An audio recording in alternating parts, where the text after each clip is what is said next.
Hello everyone, welcome back to the channel. In this video I'm going to walk you through an easy step-by-step guide on how to transfer USDT from MEXC to Bybit. So to get started with a quick guide on how to do that, so the first thing to do is to log into your Bybit account, then go to assets. From there click on deposit, then select USDT and choose a network type, for example TRC20.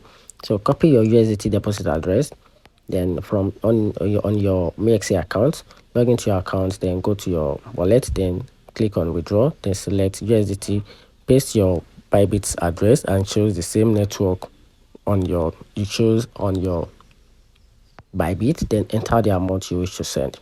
Then after that you have to confirm and send. So review all details carefully to avoid any mistake, then confirm the withdrawal and complete any security verification and wait few minutes for transfer to be complete.